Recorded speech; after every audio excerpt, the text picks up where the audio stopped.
Hello, everyone, and welcome to the Priceless Podcasts. This podcast is made in partnership with the European Forum of LGBT Christian Groups. The podcast is part of the We Want to Be Heard series.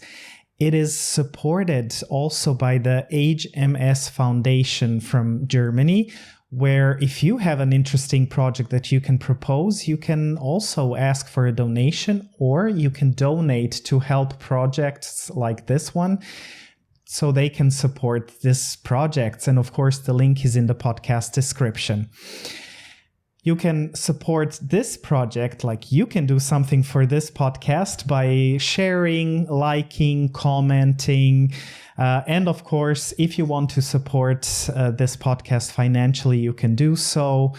Just a short explanation. It was the wish of my guest not to be visible on video, but she sent a photo. So that's what you'll see during this interview. So today we have a new guest, and I'm so honored and excited to have Farah with me. She's from Somalia. Grew up in Kenya and is now living in Berlin. Thank you, Farah, for being with me and with us, with the viewers and listeners today, and for being willing to share your story. First of all, I want to ask you, how are you today? Thank you very much, Mihail. Is that how you even pronounce your name? Yes, very good. Yeah, today I'm doing good. I'm in rainy, gray, cold Berlin, but I'm doing good. Great. So for the viewers and listeners to get to know you a little bit better, how would you introduce yourself? What would you like our viewers and listeners to know about you without going too much into your story, but maybe a few sentences about yourself, who you are? Well, Farah Abdi, as Mihail said, I'm originally from Somalia. I grew up in Kenya. I came to Europe in 2012 as a refugee, fleeing fear of persecution because of my gender identity. And the first 4 years of my life, I lived in Malta before moving to Berlin 5 years ago. And where I live now, I work for an organization called Transgender Europe, which is the biggest trans rights organization in Europe and Central Asia. I do their communications, and I'm also an asylum policy officer. I'm also an activist, an author. I wrote and published a book in 2015. Motivational speaker. I've traveled all over the world doing motivational speeches. And yeah, basically that's my background. And I just want to put it out there that we're also going to put the link to your book. So for people who want to read the book that you wrote about your story, can also buy it and get deeper into your story. Can you tell us a little bit about your faith background? So my faith background is I grew up in a predominantly, because Somalis, predominantly over 99% of Somalis are practicing or refer to themselves as Muslims, Sunni Muslims. And that's what I grew up in, and who I was as my identity. I left a bit when I came to Europe. I had this angry face whereby I was like, how can God create me like this and still take me to hell when I die because of my identity? But over the last couple of years, I have fallen back in love with my religion and with my background, because every being of who I am is beautiful and should be accepted by myself, no matter what the world outside says. Beautifully said. You grew up in Kenya and you were born in Somalia. How was it for you to grow up in this surrounding, especially when figuring out your gender identity? Well, I grew up in the Kenyan capital of Nairobi with my mom, my dad, my younger brother, and my extended family. My mom and dad and my brother and me lived on our own, but as African families come, we had a very big family, and my aunts lived in the same city or a few hours away, my cousins, my uncles. So I grew up in a very stable family and background. I went to a very good school. That's why I'm able to work today and be educated and write books and speak the language. So every part of my childhood was absolutely breathtaking and beautiful. Having been raised by one of the most powerful women in the world, my beautiful mother. And I lacked for nothing. I never went to bed hungry. I never lacked for anything material or also love in terms of the love from my mother. But yeah, there was this part of my identity that I could not expose, that I figured out when I was 5 years old. And from the age of 5, I knew that, yes, my life in every other way or in every other aspect is good, apart from this part of my identity that will never be accepted by my family because of their conservative roots.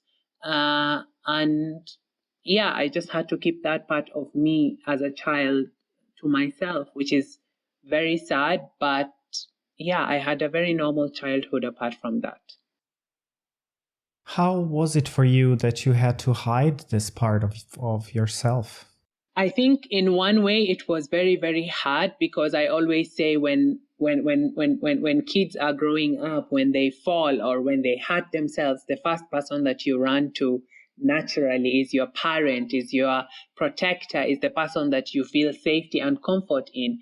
And me and my mom, up to today, we have one of the most beautiful relationships ever. I love that woman with every being in me.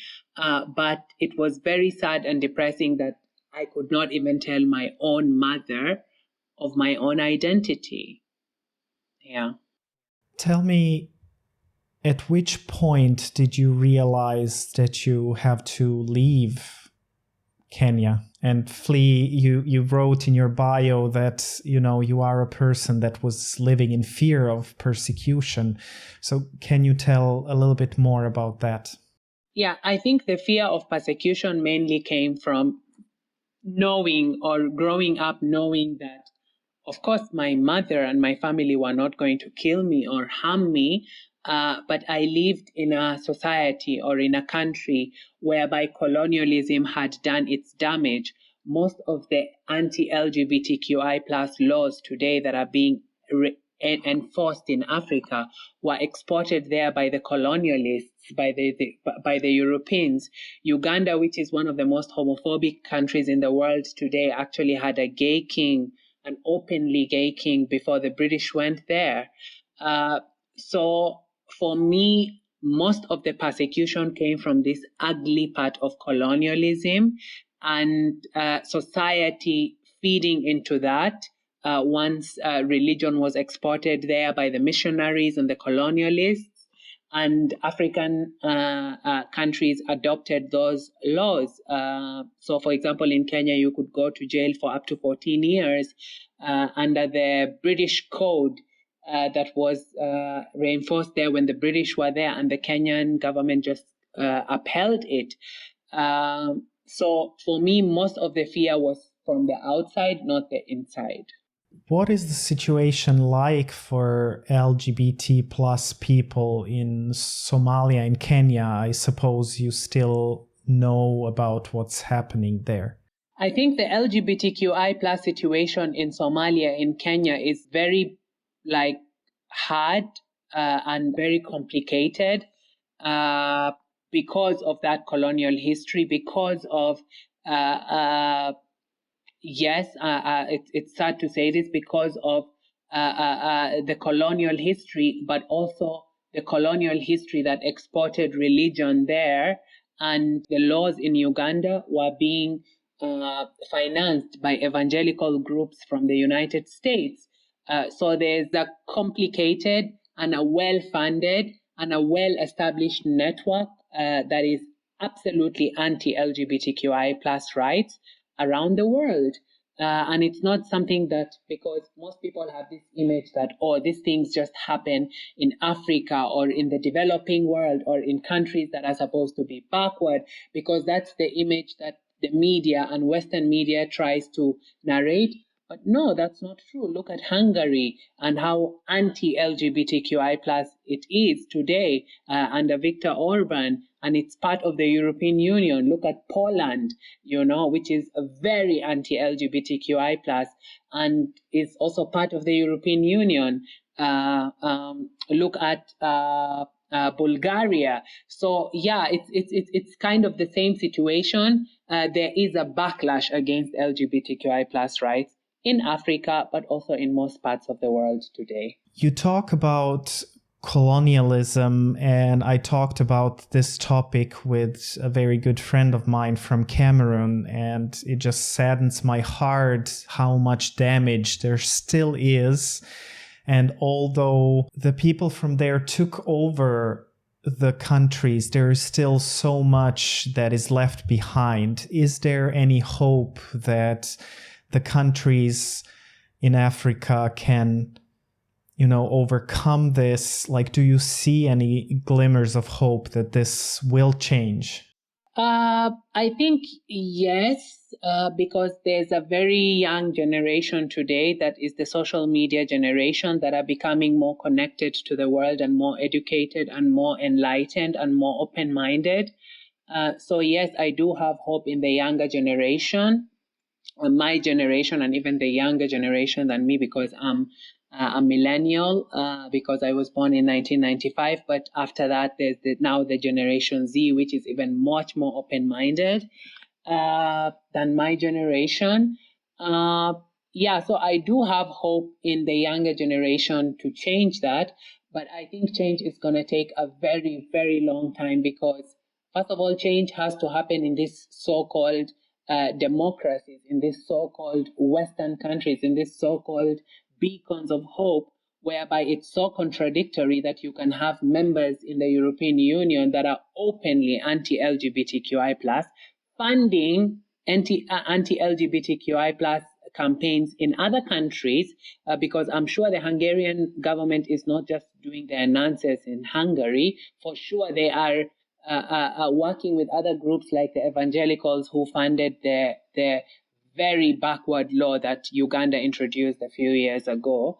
So colonialization didn't end, and it's still being exported by now maybe not governments, but maybe even governments, but also other groups that are very well funded and have a wide network. Yeah. But I hope it's going to change. Yeah, I'm so sorry to hear that, it's just a shame that this history is still influencing. I know it's not that long ago, that many countries in Africa got rid of their colonialists, but it's still several decades, and I really hope that this is gonna change. And I'm glad to hear what you're saying, because it's just breaking my heart. I don't know what else to say, and I'm really sorry and ashamed about the history of my continent and the influence they had on the continent of Africa. Very bad influence, and especially Christians. I really appreciate that. Yeah. No, religion, any type of religion has always been and that is why I even left Islam for a moment, because most religions are very peaceful and accepting. Most religions, like, who wants to worship a God that is not tolerant? Who wants to worship a God that doesn't accept his people the way that they came into this world and their destiny and because I'm also a huge believer in the power of destiny, in the power of manifestation, in the power of doing good and expecting that good to come back to you. And when you look at most of these religious gatekeepers, whether in Islam or in other religions, for me, I left religion because the gatekeepers of Islam kept preaching that, trans people are disgusting, gay people are disgusting, and they will go to hell, and this and that, and there's hell and there's heaven, and and when you hear that all the time from religious leaders and religious teachers, then it sticks in your head. And for a long time, I battled myself with that. But then once you come and you grow up and you reflect on your own being and you reflect on what is going on around the world, and you say, oh, wait a minute. The people saying this are the people molesting children. The people saying this are the people stealing. The people saying this are the people who are drinking alcohol or having sex outside marriage, or doing all of these things that they're saying that these things should not be done by the congregation that they preach to, but they do them themselves, And then I was like, no, then why should these people who are hypocrites themselves, at least I'm living my honest truth. At least I'm not hurting anybody. At least I didn't molest a child or do something bad that is bad for humanity. And I was like, why should I leave my spirituality and my connection with a higher power that I call God for these people? I'm not going to do that.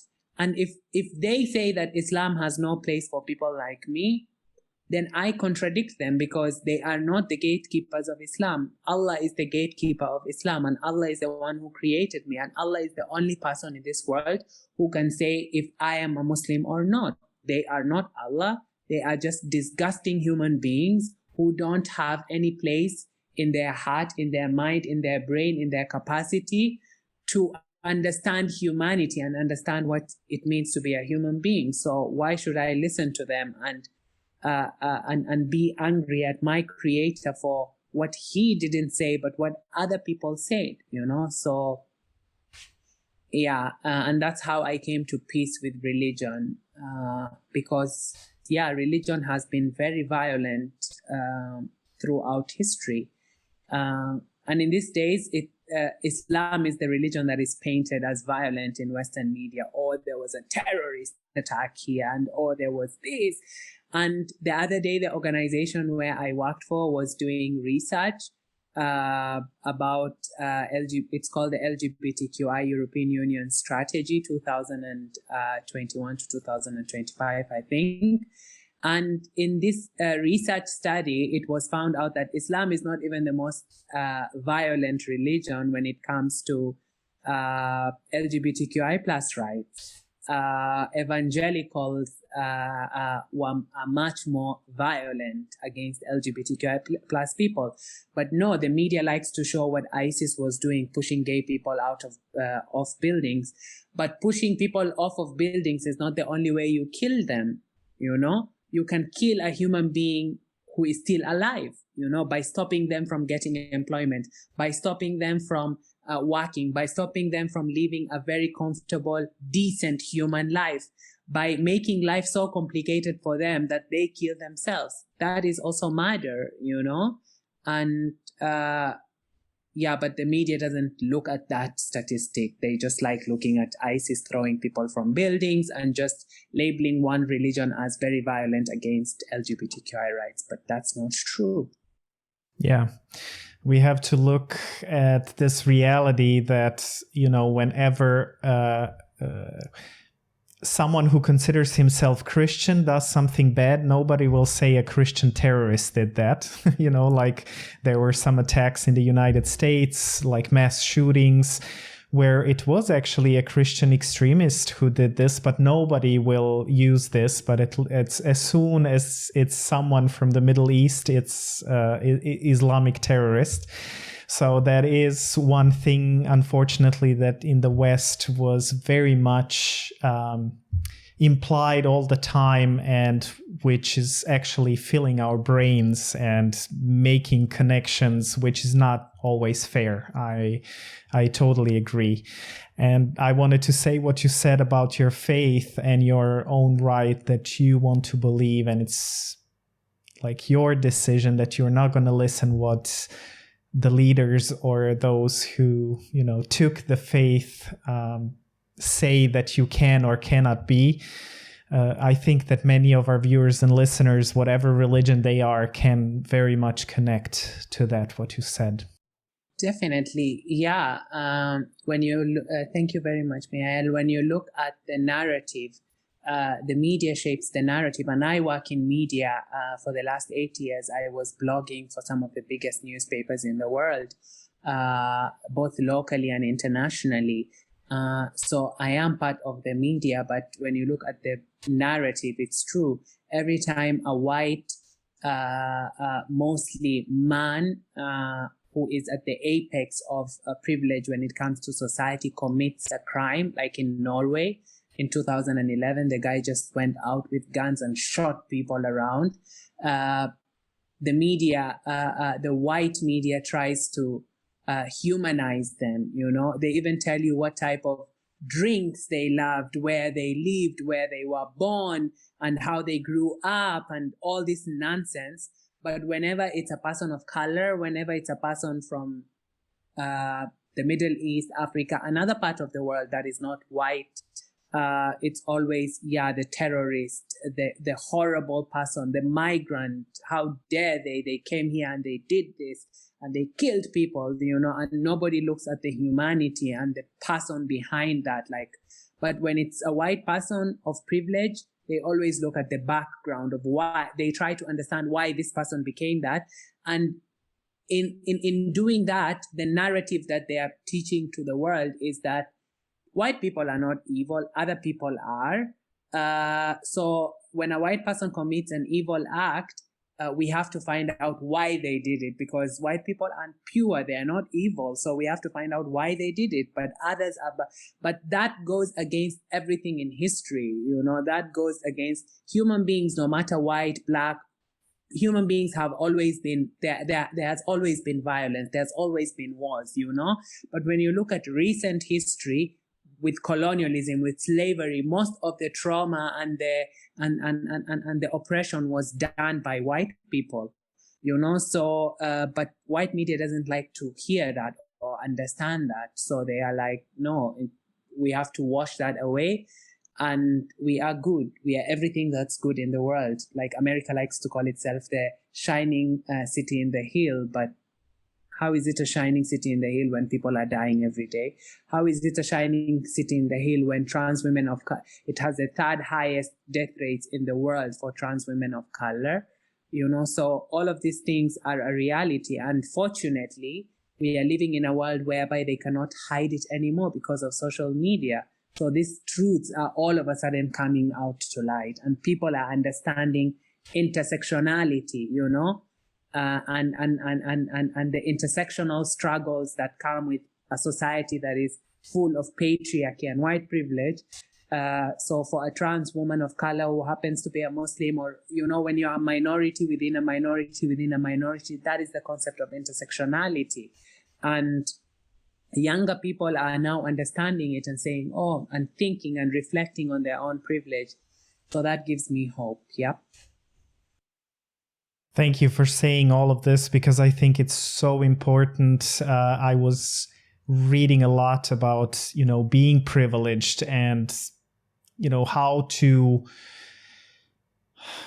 what to do as a privileged person. And the first thing is to be aware of your privilege. But actually, very often the people who are privileged, we can't even see our privilege unless someone shows it to us, because it's normal for me. I went through the customs and had no problem. But when I went with my Muslim friend who is covered and went through customs and saw how she's treated, that's when I actually see my privilege, and when I listen to her horror stories or of my other friends, whatever intersectionality they have, when I listen to their stories, I can actually learn about my privilege. So thank you for sharing this and what you were saying about, being privileged and not being aware of some problems that are huge in our societies. But I'm glad that we started talking about it and that we are talking more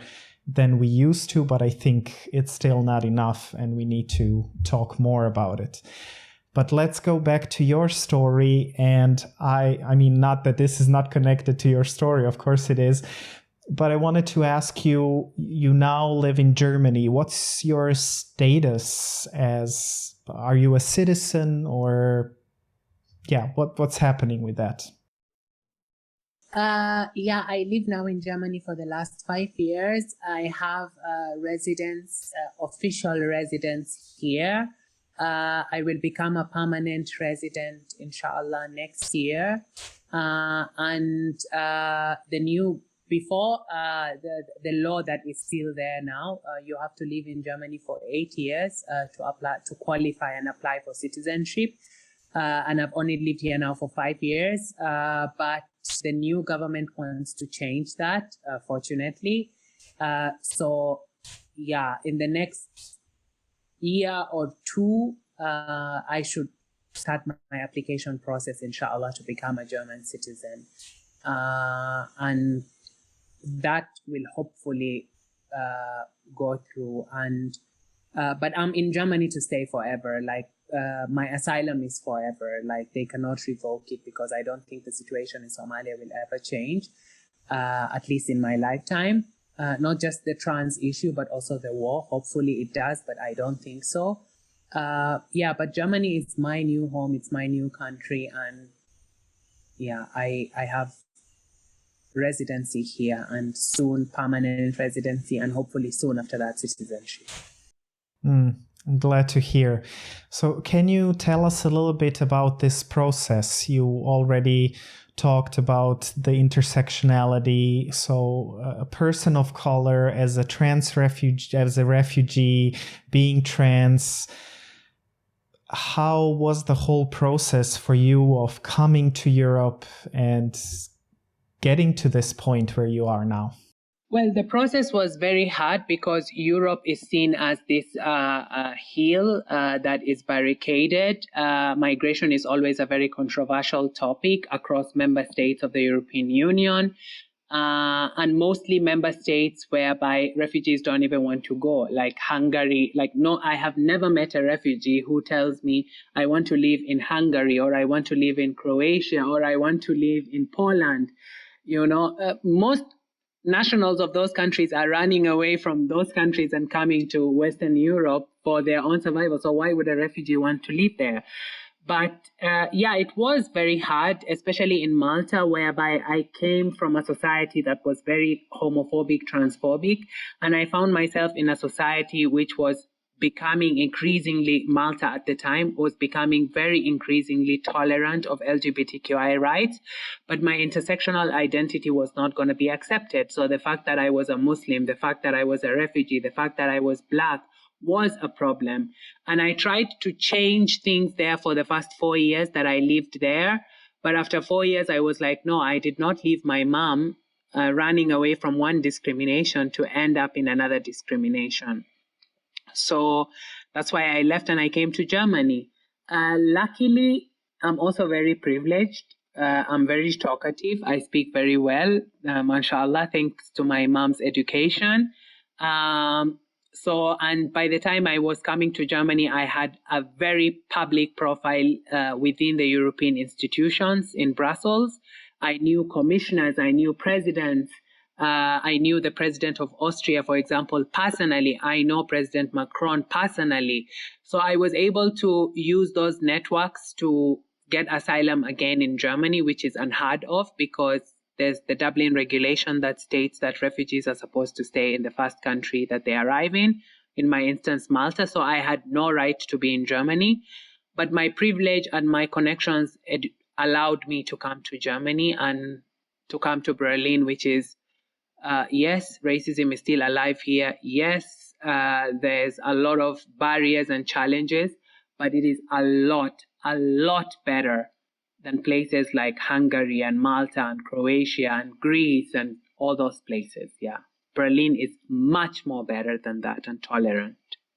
You started to talk about racism. I would really like you to hear from you the biggest issues of racism? I know there are probably many in Europe, because, we are talking so much about the United States, and I think that we really need to talk a little bit more about racism here in our neighborhood.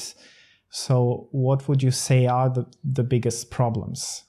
Yeah, racism is something that growing up in Kenya, obviously I didn't face it because everybody around me was Black. And I grew up watching a lot of American programming, like the Tyra Banks show, the Oprah Winfrey show, America's Next Top Model, Keeping Up with the Kardashians. So I was very Americanized in my growing up. And whenever I would listen to these powerful Black women like Oprah, like Tyra, like Naomi Campbell, or Beyonce, they would always talk about Iman, the Somali supermodel who was married to David Bowie.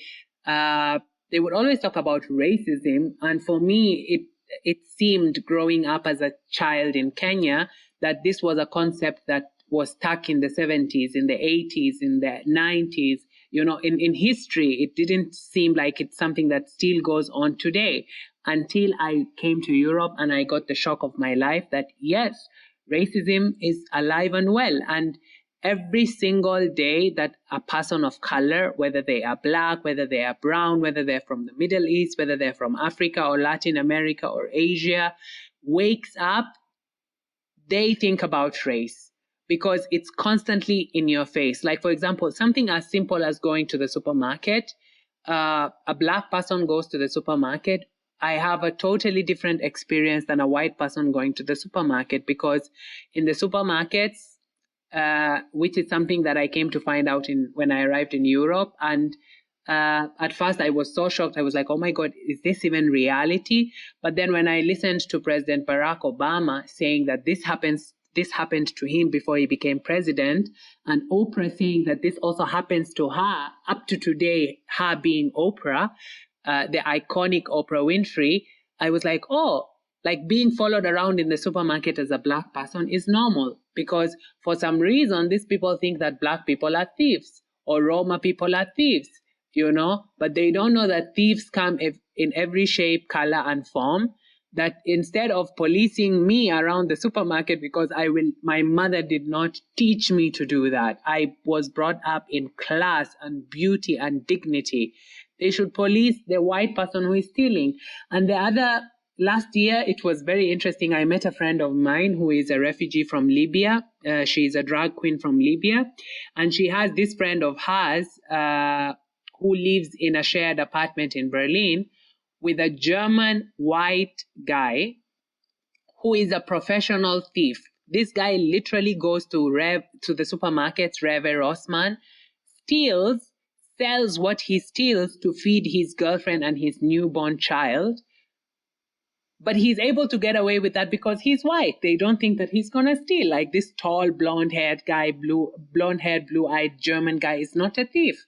But they're busy following around Farah, not realizing that the thief. I am not the thief, So yeah, racism exists in that context and in that form, and it's there every single day, to the point whereby it's very toxic that sometimes as people of color, we are always on the guard. That sometimes even when it's not racism, you're always questioning, oh my God, this person was rude to me. Maybe they were just rude to you because they're having a bad day. But the first thing that comes to your mind is like, oh my God, they're racist, That's why they were rude to me.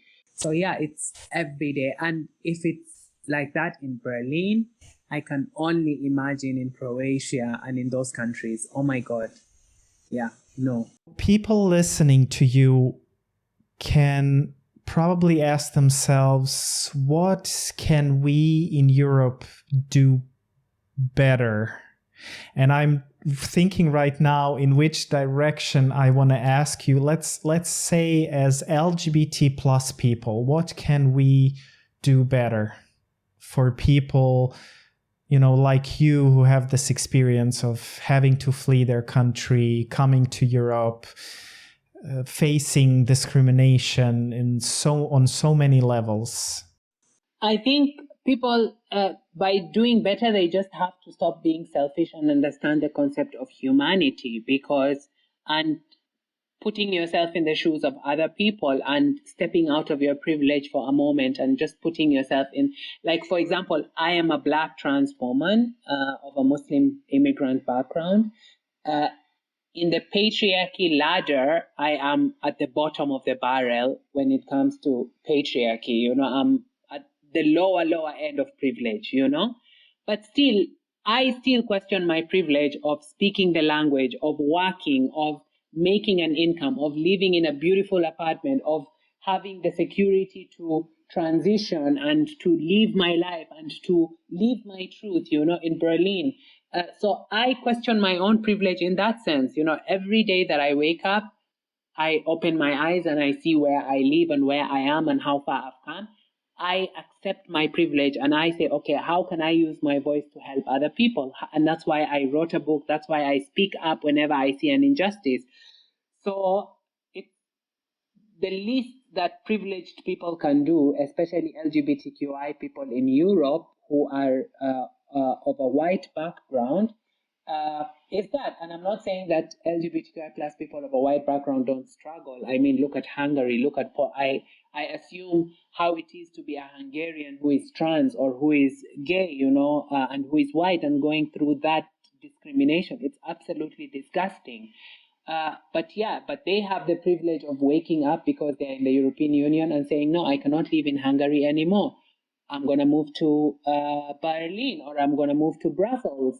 They have passport privilege. So we should always look at our privilege, no matter how much our privilege is or how little our privilege is, and try to use that to help other people.